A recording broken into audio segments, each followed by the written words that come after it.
আসলে বিগত আমার ছোটোবেলা থেকে সামাজিক কর্মকাণ্ডের প্রতি আমার একটা আগ্রহ ছিল। এটা আমার প্রয়াত মা বাবার একটা শিক্ষা, মানুষের সুখে দুঃখে পাশে দাঁড়ানোর। আমি 1993 সাল থেকে শুরু করে সমাজের বিভিন্ন স্তরের গরিব দুঃখী মানুষের পাশে দাঁড়িয়েছি। আমার একটা মা বাবার একটা ফাউন্ডেশন আছে, যে ফাউন্ডেশনের নাম হলো লাইলা সিদ্দিক ফাউন্ডেশন। আমি যে কোনো বিপদ আপদে, বিশেষ করে এই কোভিডের সময় আমি আমার এলাকার মানুষদেরকে আমার সাধ্যমতো আমি চেষ্টা করেছি তাদের পাশে দাঁড়ানোর জন্য।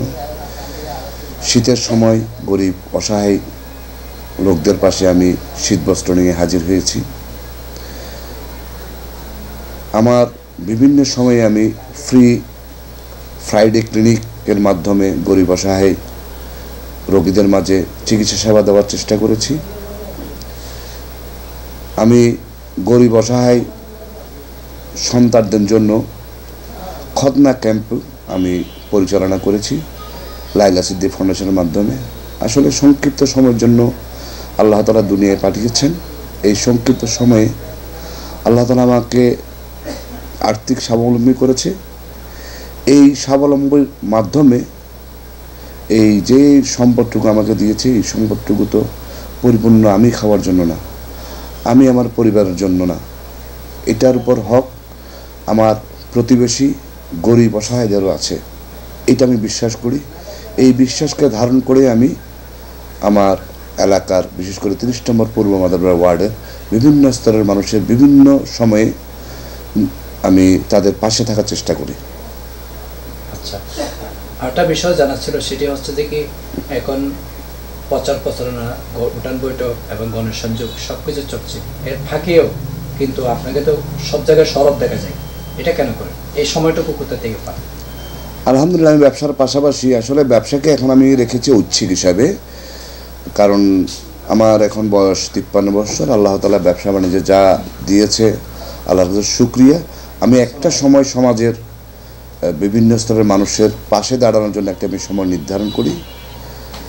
আর বিগত ফ্যাসিস্ট আমলে আসলে 16-17 বছর আমি ওপেনলি কাজগুলো করতে পারিনি। ফ্যাসিস্ট সরকারের কারণে এই ধরনের কাজ করতে গেলে তাদের অনুমতি লাগতো, তাদের নেতা কর্মীদেরকে দাওয়াত দেওয়া লাগতো। এরপরে কিন্তু আমি থেমেছিলাম না। আমি আমার মা বাবার নামে যে ফাউন্ডেশন আছে ওইটা নিয়ে আমি মানুষের পাশে দাঁড়িয়েছি। আর 30 নম্বর পূর্ব মাদারপাড়া ওয়ার্ডে আমি আগামীতে কাউন্সিলর ইলেকশন করার একটা মনোবাসনা আমার আছে। আমি চিন্তা করেছি বৃহত্তর পরিসরে গরিব অসহায়দের পাশে দাঁড়ানোর জন্য একটা প্ল্যাটফর্ম দরকার। অলরেডি একটা প্ল্যাটফর্ম আমার আছে, ওই প্ল্যাটফর্মের মাধ্যমে কাজ করছি, যেটা লাইলা সিদ্দিক ফাউন্ডেশন। এর চেয়ে বড় একটা প্ল্যাটফর্ম হলো এলাকার কমিশনার। এই পদে থাকলে আরও বৃহত্তর পরিসরে কাজ করা যায়। ওই জন্যই আমি এই মানুষের বিভিন্ন সামাজিক কর্মকাণ্ডে আমি নিজেকে নিয়োজিত রাখার চেষ্টা করছি। একটা বিষয়, যদি আপনি আল্লাহ যদি রহমত হয়, যদি আপনি নির্বাচিত হন, তাহলে নগরবাসীকে, আপনার ওয়ার্ডবাসীকে কী ধরনের সেবা দিবেন, যদি একটা মেসেজ দিতেন? আলহামদুলিল্লাহ, সর্বপ্রথম আমার একটা চিন্তা ভাবনা, ওয়ার্ড কমিশনে যদি আল্লাহ আমাকে কবুল করে, সর্বপ্রথম আমি আমার যে সম্মানীটুকু, ওই সম্মানীটুকু আমি গ্রহণ করব না। আমি ওয়ার্ড কমিশনের নির্বাচন করার সময় যে আমার সম্পদের তালিকা তাদেরকে পেশ করব, পরবর্তী 5 বছর পরে এর চেয়ে 1 বিন্দু পরিমাণ বেশি হবে না। আমার যা বেশি হবে তা আমি সমাজের কল্যাণে আমি দান করে দিব। আমার ওই সম্পদের পরিমাণ কমতে পারবে, বেশি হতে পারবে না। আমি একটা জিনিস অভাব ফিল করি, এই দেশে যদি সৎ লোকের শাসন না আসে, খোদাবিরু যদি জনপ্রতিনিধি না হয়, তাহলে সমাজের তৃণমূল, সমাজের প্রান্তিক মানুষগুলো কখনো উপকৃত হবে না। গরিব গরিবই থাকবে এবং যারা বড়লোক তারা আরও বড়লোক হবে।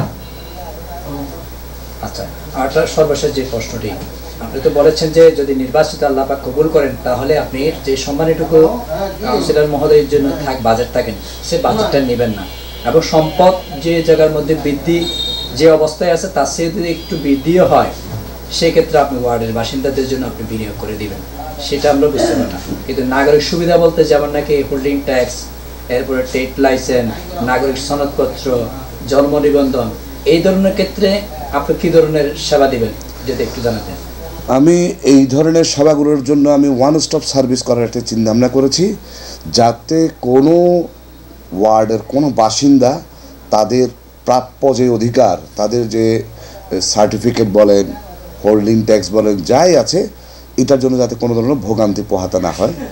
আমাকে যদি আল্লাহ তাআলা কবুল করে আমি আমার সময়ের সবটুকুই আমি এলাকার বাসিন্দার জন্য আমি উৎসর্গ করবো ইনশাআল্লাহ। 30শে জুলাইয়ের কথা যদি বলি, আসলে এটার জন্য এই একটা আতঙ্ক এবং বিজয়ের একটা আশার যে একটা এই জিনিসটা আমাকে, আমরা আশান্বিত হচ্ছিলাম 30শে জুলাই। 30শে জুলাই হতে 36শে জুলাইটা বাংলাদেশের আপামর জনগণের জন্য একটা স্মৃতিময় নতুন বাংলাদেশের একটা অভ্যুদয়ের একটা স্মৃতি। এই স্মৃতিটা ভোলার নয়। ফ্যাসিস্ট সরকারের আমলে আমি 4টা মামলায় আমার বিরুদ্ধে হয়েছে, একটি মামলায় আমি 2 মাস কারাবরণ করেছি। এই 30শে জুলাই আমি দেশে ছিলাম না। আমি ফ্যাসিস্টের আওয়ামী পুলিশের অত্যাচারে তাদের আমার পেছনে যেভাবে লেলিয়েছিল, আমি চট্টগ্রাম থেকে ঢাকার পথে রওনা দিলাম। ঢাকা থেকে আমি দেশের বাইরে ভারত আমি অবস্থান করেছিলাম, সেটাকে আমাকে থাকতে দেওয়া হয়নি। এই 30শে এই ফ্যাসিস্ট সরকারের শেষ টাইমে প্রতিনিয়ত আমার বাসার নিচে সাদা পোশাকধারী পুলিশ 24 ঘন্টা আমাকে ফলাপে রাখছিল। আমি থাকতে পারি নাই, দেশে থাকতে পারি নাই, দেশের বাইরে ছিলাম। দেশের বাইরে থেকে ফেসবুকে এবং বিভিন্ন মাধ্যমে আমি দেশের খবরাখবর নিয়েছি। আমি আশান্বিত হয়েছি আন্দোলন দেখে, আন্দোলন সংগ্রাম দেখে। আমি 6ই আগস্ট দেশে চলে এসেছি। 5ই আগস্ট যখন দেশটা স্বাধীন হলো, আমি আর ওখানে থাকতে পারিনি। আমি 3 গুণ দাম দিয়ে ফ্লাইটের টিকিট করে আমি চট্টগ্রামে চলে এসেছি। আল্লাহর দরবার শুকরিয়া, আল্লাহ একটা বড় একটা ফ্যাসিস্টের কবল থেকে এই দেশকে আল্লাহ তাআলা রক্ষা করেছে। আমি এই আন্দোলনে যারা শহীদ হয়েছেন তাদের রুহের আত্মার মাগফিরাত কামনা করছি, এবং যারা আহত হয়েছে তাদের দ্রুত আরোগ্য কামনা করছি। দেশ নতুনভাবে স্বাধীন হয়েছে আজকে 1 বছর। 1 বছরের মধ্যে আমরা ব্যক্তিগত আমি একটু এখন আশাহত হচ্ছে।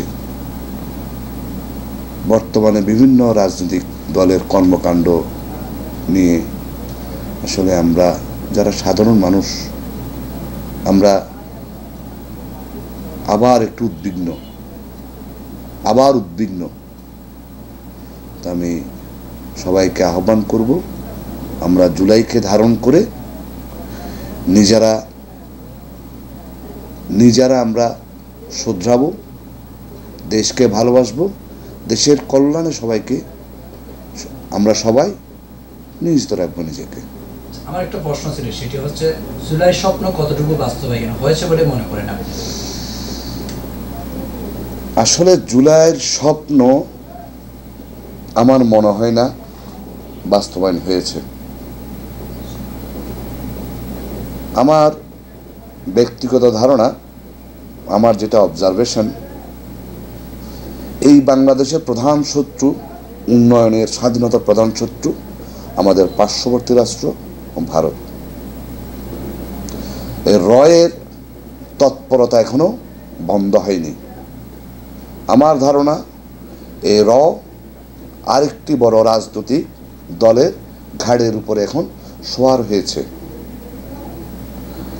এই রয়ের থেকে আমাদের সব সময় বেঁচে থাকতে হবে। রয়ের খপ্পরে পড়লে এদেশ আবার ফ্যাসিস্টের কবলে চলে যাবে।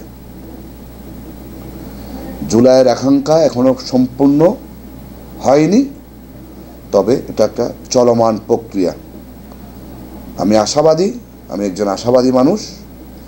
জুলাইয়ের যে মেরিট, জুলাইয়ের যে আকাঙ্ক্ষা, আমাদের তরুণ ছাত্র সমাজ এটাকে বিলীন হতে দিবে না। জুলাইয়ের আকাঙ্ক্ষাটা বাস্তবায়ন তারা করবে ইনশাআল্লাহ। আরেকটা বিষয় জানা ছিল, সেটা হচ্ছে সরকারের এই মুহূর্তে কোন বিষয়ের উপর গুরুত্ব দেওয়া উচিত বলে মনে করেন? আমার অভিমত, সরকারের এই পর্যায়ে সবচেয়ে বেশি দরকার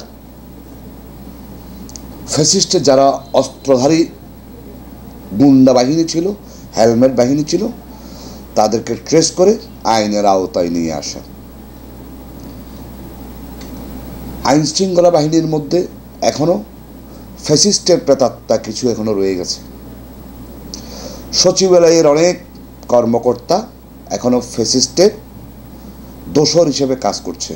সরকারের উচিত এদেরকে ট্রেস করে আইনের আওতায় কঠোর হস্তে দমন করা প্রয়োজন বলে আমি মনে করি।